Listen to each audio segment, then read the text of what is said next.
Hey, how you doing? Hope you're doing fine. So let's take a moment and look at the ingredients that we're going to be using for today's recipe. This recipe is back on your screens due to public demand from my inbox, not from the comment section. So that's half a cup of oil and half a cup of sugar, and I'm going to beat this till the sugar breaks a little bit, and then I'm going to be going in with my next ingredient. So this makes the most moist and the most delicious carrot cake that you're going to have, and this recipe produces about 650 grams of cake. Yeah, so you can feel free to double your ingredients, and yeah, you'll be fine.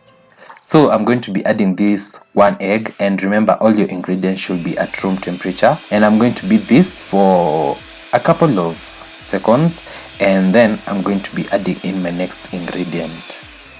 So for the list of ingredients, just in case you missed out, I used 1 glass of carrot, I'm having some peanuts, half a cup of oil, 1/3 cup of buttermilk, but if you do not have buttermilk, you can use milk, and then you add about 1 teaspoon of vinegar or a few drops of lemon, and then I have salt, cinnamon, and some baking soda. The baking soda is going to react to the vinegar in the milk or the buttermilk, depending on whichever you're going to use. I have 1 cup of flour, 1 egg at room temperature, and half a cup of sugar.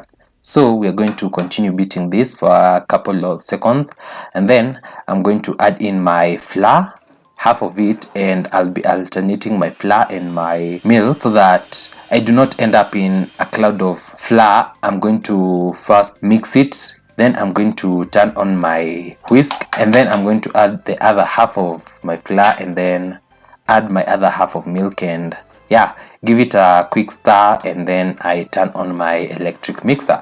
But also you should not mind if at all you do not have the electric mixer, you can use your mwiko, or you can also use your hand whisk, or if at all you have the electric mixer, feel free.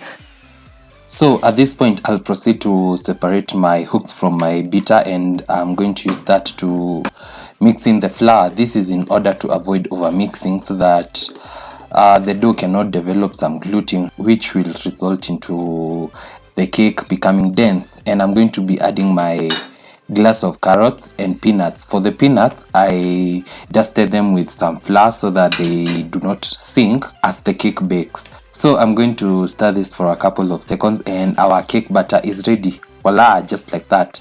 It was that simple. So off camera, this particular recipe will take about 2 minutes to come together, and now I'm going to transfer it into my baking tin. I'm using an 8-inch baking tin, and I'm going to pop it in the oven that has been preheating at 170 degrees for about 10 minutes, and I'm going to bake it at 170 degrees for about 28 minutes. And just like that, our cake is ready. Look at this cake, so soft, so moist, spongy. I mean, this is the most delicious carrot cake you'll ever bake at your place. So I'll proceed to give it a taste test, but in the meantime, don't forget to like, comment, share, and subscribe if you haven't. Also share with a friend, share with a colleague, and I'll see you in my next one. Bye.